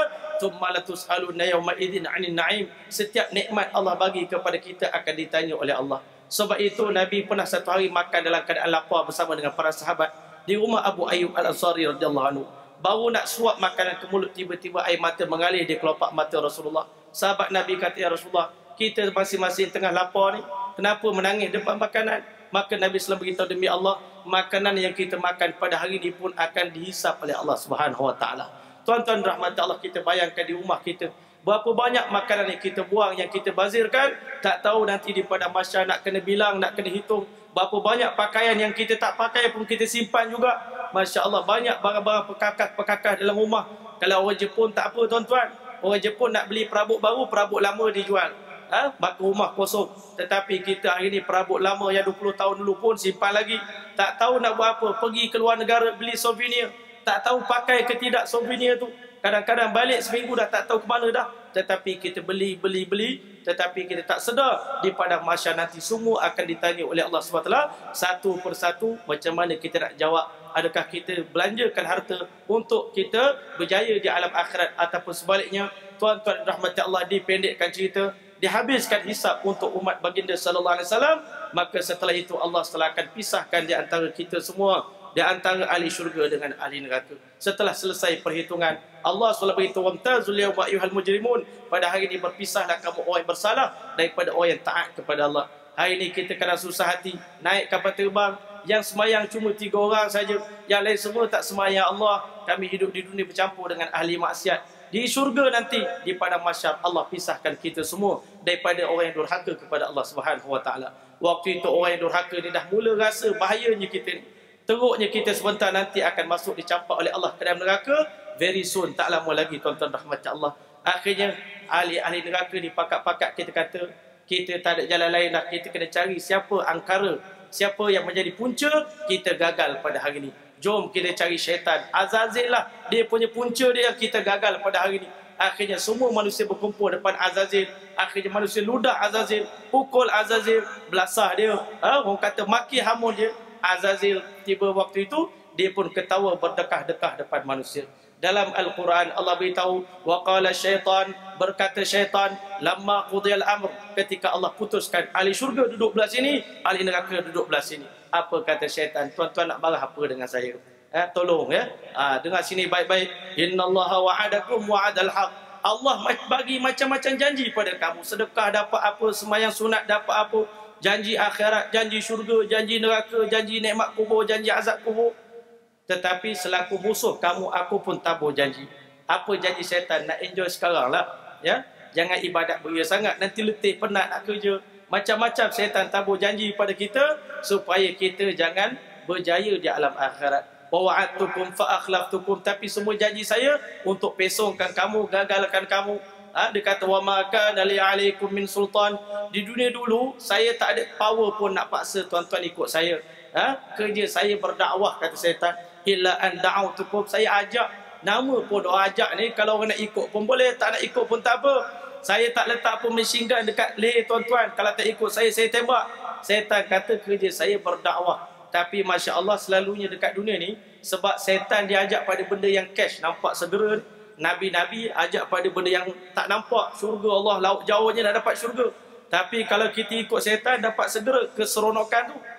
Maka sebab itu kata syaitan, fala talumuni, please pada hari ini tuan-tuan semua jangan blame saya, jangan cela saya. Walumu anfusakum, cela diri masing-masing. You all punya silap, you tanggung sendiri. Sebab tuan-tuan berani, ma ana bimusrihikum wa ma antum bimusrihi. Pada hari ini saya pun tak dapat bantu diri saya nak selamatkan daripada api neraka. Tuan-tuan pun tak boleh tolong saya tak boleh tolong tuan-tuan. Sama-sama kita tanggung pada hari ini. Maka di saat itu tuan-tuan, semua orang yang durhaka pada Allah terjelupuk, jatuh tersungkur di tempat duduk mereka dan mula menangis. Akhirnya Allah Taala sebut dalam Quran, wa yauma ya'addu adh-dhalimu ala yadayhi, peringkat tahap penyesalan sehingga mereka makan jari-jari mereka, sampai dalam tafsir beritahu mereka makan jari gigit-gigit sampai kudung siku mereka kerana terlalu menyesal dengan diri sendiri. Ini kesilapan aku, kebodohan yang paling besar aku buat dalam hidup aku kerana aku telah korbankan akhirat dengan benda-benda dalam dunia ni, tuan-tuan rahmat Allah. Akhirnya di saat itulah Allah perintahkan neraka untuk keluarkan leher dia, untuk sentak tarik. Di kalangan manusia ni, orang yang paling degil sekali, otak yang paling besar sekali, waktu itu Allah beritahu, summa lananzi'anna min kulli syi'atin ayyuhum asyaddu 'ala ar-rahmani 'itiya. Orang paling sombong dengan Allah, sebelum orang lain masuk neraka, ditangkap-tangkap dulu. Waktu itu neraka keluarkan leher dia. Ditanya pada Allah, min kam ya Allah, daripada berapa nak tangkap ini? Allah kata daripada 1000 orang, tangkap 999, lemparkan mereka ke dalam neraka Allah Subhanahu Wa Taala. Bila sahabat Nabi dengar berita ini, tuan-tuan, terus mereka jadi lemah semangat, tuan-tuan. Tetapi Nabi nak hiburkan hati sahabat, sebenarnya 999 itu Ya'juj Ma'juj, satu manusia, nak bagi kita seronok. Tetapi hakikatnya, tuan-tuan, begitu sekali berat nanti di padang mahsyar, sehingga akhirnya Allah beritahu, wasiqal ladzina kafaru ila jahannam, sebelum Allah masukkan orang beriman dalam syurga, dihalau orang kafir menuju ke neraka jahanam. Sampai di pintu neraka jahanam, didapati pintu daripada awal lagi dah terbuka, tuan-tuan. Berbeza dengan pintu syurga. Syurga sampai belum buka, neraka awal-awal lagi dah buka, tuan-tuan. Masya Allah, syurga tutup nak bagi suspend, neraka buka nak bagi memang takut daripada awal lagi. Nak masuk neraka, Masya Allah, berjalan-berjalan ditolak oleh malaikat sampai di depan pintu neraka. Malaikat sediakan gari untuk gari tangan manusia, dilekatkan di leher dan dibalut, dililit tubuh badan manusia dengan, Masya Allah, Allah beritahu sab'una zira'an. Setiap rantai yang mana satu mata rantai tadi panjangnya 70 hasta, tuan-tuan. Dililit seluruh tubuh badan manusia. Dan bahagian hujungnya dimasukkan dalam perut, dikeluarkan daripada punggung, dan sebelum dilemparkan dalam neraka, malaikat Malik Zabaniyah yang kata Nabi diciptakan oleh Allah, matanya buta, telinga pekak, dia akan rentak tali tersebut dan akan lemparkan ahli neraka ke dalam neraka Allah, yang mana dalamnya neraka jahanam. Kata Rasulullah, kalau dilontarkan seketul batu daripada tebing neraka jahanam, 70 tahun belum sampai ke dasarnya, tuan-tuan rahmat Allah. Inilah hakikat kehidupan yang selama ini kadang-kala kita buat acuh tak acuh, reti tak reti, faham tak faham, dengar tak dengar berita ini, sama ada kita sedia ataupun tidak. Inilah kehidupan yang akan kita alami. Sementara ahli syurga, mereka akan berjalan menuju kepada telaga Kausar. Rupanya Nabi Muhammad SAW sedang menunggu kita dengan penuh wajah keceriaan. Sahabat Nabi bertanya, ya Rasulullah, macam mana Tuan boleh kenal umat Tuan nanti di padang mahsyar? Kata Nabi SAW, innakum satatuna yaumal qiyamah, kalian akan datang pada hari kiamat ghurral muhajjalin, dalam keadaan bertumpuk-tumpuk putih. Kesan air wuduk yang kita ambil di dunia ini akan bercahaya, membezakan umat akhir zaman dengan umat-umat yang lain. Maka dari itu Nabi kata, aku kenal umat aku. Nabi sambut kita semua di telaga Kausar, amin. Tuan-tuan rahmati Allah, di saat itu Nabi beritahu ketika mana malam Isra' dan Mi'raj, aku naik melihat telaga Al-Kausar yang Allah SWT ciptakan untuk aku. Setiap Nabi ada kios masing-masing, ada telaga masing-masing. Aku harap telaga aku paling ramai sekali orang datang berkunjung, kerana semuanya pada malam Isra' dan Mi'raj Allah tunjuk macam mana keadaan telaga Kausar. Telaga Kausar bagi baginda sallallahu alaihi wasallam, tebingnya tanahnya daripada kasturi, airnya sejernih warna perak. Masya Allah, di atasnya Allah ciptakan kubah yang diperbuat daripada mutiara. Allah sediakan gelas, cawan-cawan sebanyak bintang di langit untuk aku bagi minum kepada umat aku nanti di hari kiamat. Yang mana siapa yang berpeluang minum air daripada telaga Kausar, kata baginda SAW, walaupun seteguk, dia pasti akan tidak lagi merasakan dahaga untuk selama-lamanya. Setelah selesai minum air telaga Kausar, tuan-tuan, macam biasa penceramah nak berceramah pun kena minum air. Sebab apa, tuan-tuan? Takut berhenti tengah jalan. Kita pun nanti di padang mahsyar nak melintas titian sirat 1500 tahun jambatan, bukan jambatan Pulau Pinang. Jambatan Pulau Pinang boleh berhenti tengah jalan. Sebab apa? Tak jatuh. Tetapi titian sirat yang mana kata baginda sallallahu alaihi wasallam, tajamnya lebih tajam daripada mata pedang, halusnya macam sehelai rambut. Maka Masya Allah, bayangkan kita nak melintas sepanjang jambatan sepanjang 1500 tahun, tidak ada lampu, tidak ada apa-apa, tidak ada RNR di tengah itu. Siapa yang rasa dahaga di tengah-tengah itu, tuan-tuan, tak boleh nak patah balik lagi dah. Sebab itu, tuan-tuan, kata Imam Qurtubi, kamu bayangkan ketika mana malaikat kata, sekarang giliran kamu untuk lintas titian sirat. Kita akan meletakkan kaki kita di atas satu titi yang kita tak nampak dengan mata kita, tuan-tuan, nak letak. Nak letak kaki di atas apa sekarang ni? Bawah neraka tuan-tuan. Dan yang mana di padang mahsyar berjalan tanpa selipar, titian sirat tajam macam mata pedang. Tuan-tuan rahmat Allah, macam mana kita nak melintas? Di saat kata Imam Qurtubi, kita tengok di depan kita beribu-ribu orang sedang jatuh tergelincir daripada titian sirat dan mereka jatuh ke dalam neraka Allah Subhanahu wa taala. Lebih-lebih lagi di tengah-tengah itu, malaikat daripada bawah akan hantar kalalib, pencangkuk-pencangkuk untuk tarik orang yang lambat melintas titian sirat. Mereka pun akan jatuh ke dalam neraka Allah Subhanahu wa taala. Sebab itu Nabi kata, di kalangan umat aku ada orang melintas titian sirat sepantas kilat, ada orang meluncur macam mana burung yang terbang di udara, ada orang akan berlari di atas titian sirat sepantas kuda yang berlari kencang. Kita kata kuda laju dah. Sebenarnya tuan-tuan, 1500 tahun kuda berjalan atas titian sirat, tak tahu berapa lama dia akan berjalan. Maka ada umat aku berlari, ada umat aku berjalan kaki, ada umat aku berjalan dengan perut mereka berangkak meniarap di atas titian sirat. Masya Allah, siapa yang lambat akan ditarik jatuh ke bawah. Tetapi Nabi beritahu, faminhum najin makhdush, orang yang selamat sampai ke hujung sana. Rata-rata mereka dah cedera parah tuan-tuan, tubuh badan mereka kerana terselamat daripada kalalib. Ada orang sampai hujung sana, mata dah satu tercabut tuan-tuan rahmat Allah. Ada orang putus lengan, ada orang putus kaki, ada orang rabak perut dia. Tuan-tuan rahmat Allah, ini bukan nak takutkan. Sebab kita yang sebenar lebih dahsyat daripada apa yang kita dengar pada hari ini. Tuan-tuan rahmat Allah, sampai di sanalah barulah siapa yang selamat menyeberangi titian sirat, itulah orang yang akan berjaya dalam erti kata yang sebenarnya. Baru boleh happy tuan-tuan. Sebelum tu tak boleh nak happy beria sangat. Boleh happy sikit-sikit, tetapi nak happy betul-betul bila kita selamat melintas titian sirat. Nabi SAW beritahu, man batta'a bi amalu, siapa yang mana disebabkan amal dia yang buruk menyebabkan dia lambat untuk melintas titian sirat, lam yusri' bihi nasabu, keturunan yang baik tak boleh melajukan perjalanan dia. Hari ini jangan kita tertipu, saya keturunan bagus, keturunan ulama, nenek moyang kita dulu wali-wali, pahlawan-pahlawan. Sebenarnya itu nenek moyang kita. Ini kita belum tentu lagi. Tuan-tuan rahmat Allah, sampai di seberang sana akhirnya rupa-rupanya Nabi sedang menanti umat dia.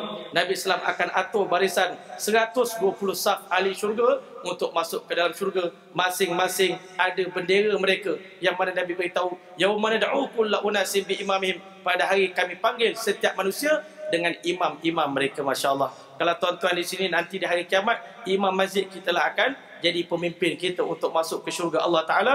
Bendera ulama dipegang oleh Sayyidina Mu'az bin Jabal. Semua ulama beratur di belakang Sayyidina Mu'az bin Jabal. Dan bendera yang paling mulia yang dipanggil Liwa'ul Hamdi akan diberikan kepada tangan Nabi kita Muhammad sallallahu alaihi wasallam. Unta Nabi akan diheret oleh Sayyidina Bilal radhiyallahu anhu. Bilal tarik unta Nabi, bawa sampai di depan pintu syurga. Nabi ketuk pintu syurga. Masya Allah, malaikat Ridwan tanya, man anta, siapa kamu yang berani ketuk pintu syurga? Nabi Muhammad sallallahu alaihi wasallam beritahu, ana Muhammad sallallahu alaihi wasallam, akulah Muhammad sallallahu alaihi wasallam. Akhirnya Masya Allah, Ridwan memberikan iklan, wahai semua penghuni-penghuni syurga, bergembiralah kamu, inilah hari yang dijanjikan, ahli syurga akan datang berkunjung menjadi tetamu kita untuk selama-lamanya. Masya Allah, di saat itu dibuka ke-8 pintu syurga. Nabi bagi tahu, Masya Allah, bau daripada syurga begitu harum, dapat kita cium sejauh 100 tahun perjalanan. Begitu harumnya syurga dan begitu besarnya pintu syurga, sejauh 2 bulan perjalanan, jarak di antara daun belah sini dengan daun belah sini. Tetapi akan tiba satu hari nanti, begitu ramai umat aku masuk syurga, akan jadi sesak syurga, jadi jam syurga tadi, kerana begitu ramai umat nak masuk ke syurga Allah Subhanahu wa taala. Sehingga akhirnya bila masuk ke dalam syurga, Allah telah sediakan sarapan pagi untuk kita, menu sebanyak 60,000 jenis makanan. Allah bagi untuk kita semua, untuk kita jamu selera selepas kita makan sarapan pagi daripada Allah Subhanahu wa taala. Menu istimewanya hati ikan dan juga daging lembu syurga Allah Subhanahu wa taala. Setelah itu malaikat akan datang, kami datang untuk bawa balik tuan ke syurga tuan. Masya Allah. Maka Nabi beritahu sampai di depan pintu syurga, Nabi kata, demi Allah, kalian akan kenal rumah kalian di syurga sebagaimana kalian kenal rumah kamu di dunia ini. maka balik masuk ke dalam syurga, masya-Allah, baru kita akan lihat isteri kita 72 orang Allah telah sediakan untuk kita semua. 2 daripada wanita syurga, 70 daripada wanita, 2 daripada dunia, 70 daripada wanita akhirat. Dan Allah sediakan 80,000 malaikat yang bersiap sedia untuk jadi khadam kepada kita untuk selama-lamanya. Hari ini kalau orang kaya, dia ada 16 orang maid kat rumah dia, kita kata masya-Allah, orang Qatar, orang Abu Dhabi, Dubai, kaya sungguh dia orang. Kat rumah dia orang ada 16 orang tukang pembantu rumah, tetapi kita beritahu rumah saya nanti dalam syurga saya lagi kaya sebab 80,000 orang malaikat akan jadi khadam kita untuk selama-lamanya dalam syurga Allah Subhanahu Wa Taala. Jadi panjang lagi cerita kita sebenarnya, tetapi kerana memandangkan masa pun dah agak lewat ya sebenarnya, maka kerana itu sebenarnya cerita akhirat ni satu cerita yang sangat penting yang boleh menghidupkan jiwa kita bila kita dengar selalu. Saya pun suka cerita topik ni supaya yang pertama sekali nak menyedarkan diri sendiri, tuan-tuan, betapa penting. Dan di sana nanti kita tak boleh nak minta tolong daripada siapa-siapa. Kalau dekat dunia ni perjalanan kita nak balik Penang, kalau rosak kereta tengah jalan malam-malam pun ada orang boleh tolong kita. Tetapi di padang mahsyar nanti, waktu itu semua orang akan lari daripada kita semua. Maka kerana itu sebelum kita kembali bertemu dengan Allah, orang dah mati, mereka tak boleh lagi buat apa-apa terhadap kesilapan mereka nak baiki. Tetapi selagi kita masih hidup, kita pun tak tahu berapa hari lagi peluang kita hidup di dunia ni. Sama-sama kita berazam, masya-Allah, bulan Ramadan semua orang hebat jadi wali belaka, semayangnya, Qurannya, semua hebat memakmurkan masjid. Tapi lepas raya ni dah nampak suram sikit perjalanan kita punya masjid, bukan di sini saja, di mana-mana pun.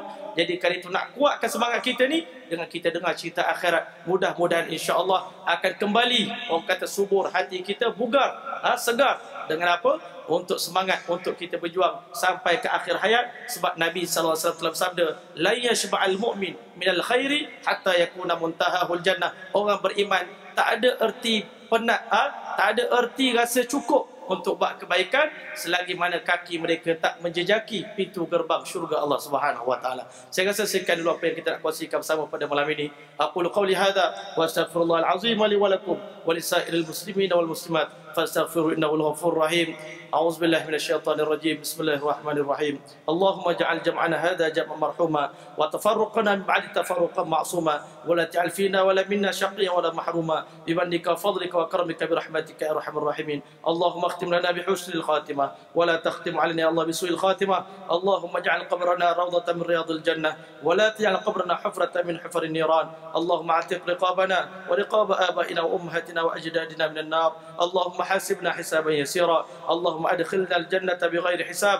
اللهم إنا نسألك رضاك والجنة ونعوذ بك من سخطك والنار. اللهم إنك عفو كريم تحب العفو فاعف عنا وعن والدينا وعن جميع المسلمين والمسلمات والمؤمنين والمؤمنات برحمتك يا أرحم الراحمين. وصلى الله تعالى على خير خلق محمد وعلى آله وصحبه وسلم. سبحان ربك رب العزة عما يصفون وسلام على المرسلين والحمد لله رب العالمين. تقبل الله منكم والسلام عليكم ورحمة الله تعالى وبركاته.